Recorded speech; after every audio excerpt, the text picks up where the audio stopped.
The internal chaos in Iran is growing. Outside, U.S. pressure keeps increasing. No ship heading to or from Iran can get through.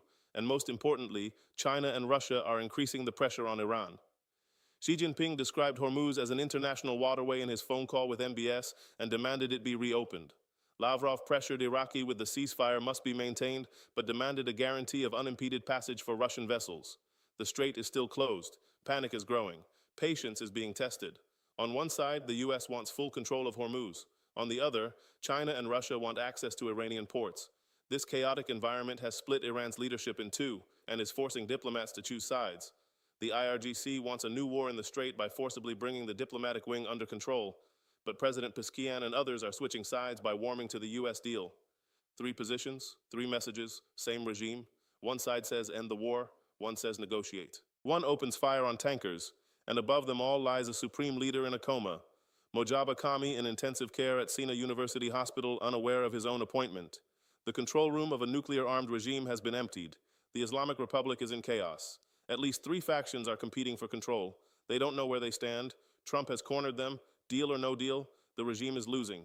At the breaking point of the regime stand 2 names, President Pezeshkian and new IRGC leader Vahidi. They are pulling in completely opposite directions.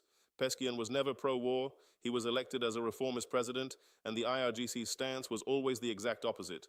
According to the IRGC, the war must continue. The Strait must stay closed. Negotiations with the U.S. must be rejected. In Pezeshkian's view, this stance means destroying the people and the country, and the statement he made on April 20th dropped into the regime like a ticking bomb. If the conflict continues, Iran will face a massive reconstruction crisis. No funding, no market stability, infrastructure in ruins. War damage stands at $270 billion. Steel, petrochemical, and energy infrastructure has been severely hit. Isfahan's industrial zones have been struck. Port infrastructure at Bushehr and Bandar Abbas has been damaged. The currency has collapsed even further this year. The Iranian rialale is at its lowest level in history.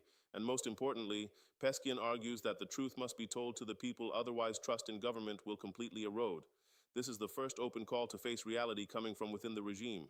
And this call directly contradicts the hardliners' continue the war rhetoric, because if you tell the truth, you cannot explain why the war should continue. And this statement was perceived by the IRGC as switching sides and surrender. And Pezeshkian is not alone.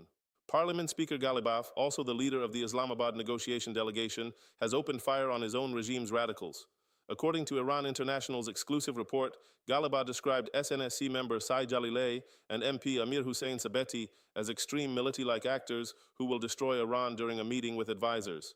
He said state television was being mobilized against negotiations and that hardliners were systematically killing any deal with the U.S.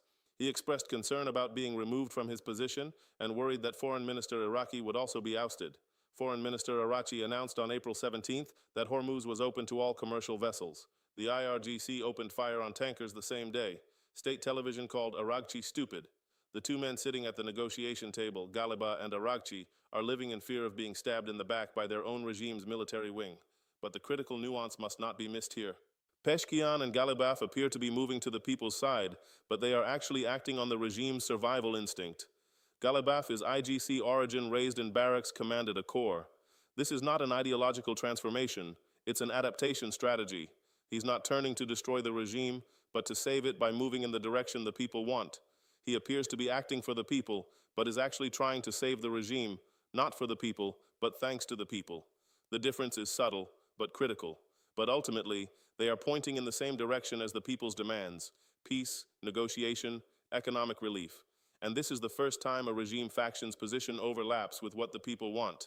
If they can't make a deal with the U.S., the economy collapses. The people revolt. If they make a deal, the IRGC topples them. And the radicals are also infiltrating the negotiation table. Tehran MP Mahmoud Nabian, a hardliner planted in the Islamabad delegation, called talks with the U.S. meaningless and harmful. This man is not a representative. He's a bomb planted in the delegation. He's there to sabotage Ghalibaf's team from the inside.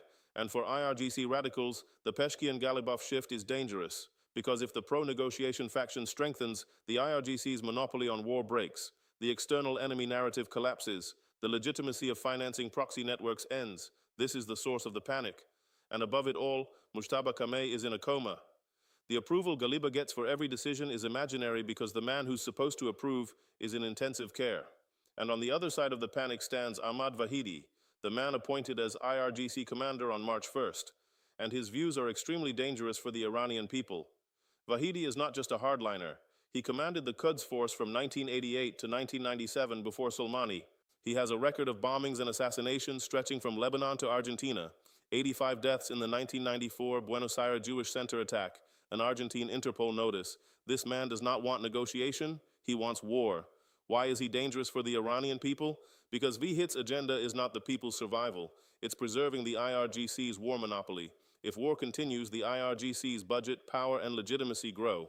If peace comes, the IRGC's very reason for existence gets questioned. While the Iranian people struggle with hunger and devastation, $270 billion in damage, a collapsed rial, ruined infrastructure, the IRGC will continue its regional hegemony project. Money will flow to Hezbollah, Hamas, Houthis, but not to Iran's own schools, hospitals, roads. For Vahidi, the Iranian people are a tool, not a purpose. And if Iran pulls out of a deal, the man whispering in the Supreme Leader's ear is this one. And Vahidi is systematically torpedoing every diplomatic channel. He invalidated Iraq's April 17th Hormuz statement by opening fire on tankers, the same regime's foreign ministry saying, pass is free, while the IRGC says, pass and we shoot. A country's foreign minister being publicly humiliated as stupid by his own military's media, a rare sign of internal collapse in diplomatic history, he tried to insert Zolgada into the Islamabad delegation, an attempt to break Ghalibaf's control of the team.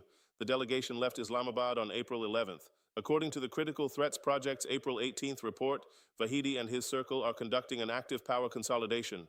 The military wing is becoming more dominant over civilian elements every day, and these four men, Vahidi, Ghalibaf, Zolgada, Razi, are all from the same 1980s IRGC barracks generation. They've been competing for the same promotions for 40 years. According to Rafsanjani's memoirs, Vahidi failed at Kermanshah in 1988. Razi filed charges, military police made an arrest. Ghalibaf commanded one of those corps. Zolgada, now SNSC Secretary General, was Vahidi's former superior. Roles have now reversed. NBC's reporting gives the functional division. Ghalibaf manages strategic matters, negotiations, diplomacy, deal architecture. Vahidi manages tactical war efforts, front lines, IRGC operations, proxy networks. Peskian handles daily state functions, but his real authority is extremely limited. Iran's president is the weakest of the four men running the country, and this three-way structure, strategy, tactic, daily, could collapse at any moment because Vahidi and Ghalibaf's strategic visions are completely opposed. The correct reference class Moscow 1924, after Lenin's paralysis. After the founding ideologue's death, old comrades settling personal scores under the guise of ideological succession. The public framework is Valet Iaki, the private framework 1988. This is not a poll bureau. This is a nuclear-armed high school reunion, and the regime claims the people are behind it. Iran's state television IIB or Fork Channel broadcast live. Host Seed Hussein Husseini and expert Mustafa Koshesim emphasized with hand gestures during a 53-second program. According to media centers, universities, and polls, 87% of Iran's people want the war to continue. Let's not confuse anyone. The people want war, said the expert. The host backed it up with absolute majority. Not a single poll name, institution, or data source was provided, the regime's favorite fabricated percentage. The reality is the exact opposite. According to the independent Gann Research Institute survey with over 30,000 participants, 63% say this war is between the regime and Israel, not the people. 44% hold the regime directly responsible. 33% blame Israel. 58% rate the regime's performance negatively. The vast majority of the people want peace, economic relief, and structural change. The trend toward regime change is growing. This gap between the 87% propaganda and the 63% reality is the measure of how disconnected the regime is from its people, and the people's patience is running out. The anti-regime wave has continued since the Masa Amini protests, economic crisis, inflation, unemployment, and now war damage. The people see the regime fighting not for them, but despite them. According to Gammon data, the trend toward regime change is increasing. Peskian and Ghalibaf's move to join the people's side is meant to channel this anger before it spills into the streets, trying to save the regime, not for the people, but thanks to the people. And every centimeter that opens between propaganda and reality loosens another brick in the regime's foundation. And Iran's biggest leverage, Hormuz, is now choking its own throat. According to Rudor, Iran has 10 to 15 days before it must start shutting down oil wells. The Strait is closed. Storage is filling up. Shutting down wells is not a simple valve turn. Underground pressure drops. Reservoir damage occurs. Some wells could be permanently lost. Before the U.S. blockade, Iran was exporting 150,000 barrels per day, mostly to China, earning roughly $150 million daily. That revenue is now zero. Trump claimed on Truth Social that Iran is losing $500 million a day because of the Strait. The IMF is signaling a global slowdown. Developing countries like Iraq are being hit twice as hard as wealthier nations. Physical oil is priced for blockade while paper markets chase every ceasefire rumor, and the Strait's fate reflects the regime's internal conflict. On April 17th, Iraqi announced the Strait was open to all commercial vessels. But as the U.S. blockade continued to block ships heading to Iranian ports, Iran closed the Strait again on April 18th. During the temporary opening, only 5 cruise ships and a few cargo vessels got through. Then the lid closed again. This open and close cycle shows the regime can neither fight nor negotiate, and everyone watching from outside can see Iran has lost control. And Iran's allies are also increasing pressure, but for different reasons.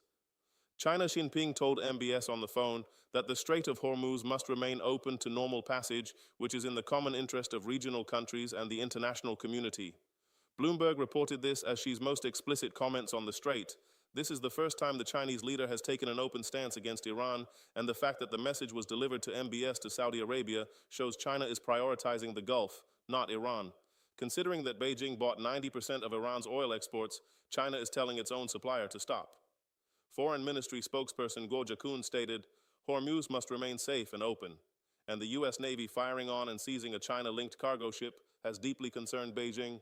China wants the security of its own ships. And for that, the Strait needs to open.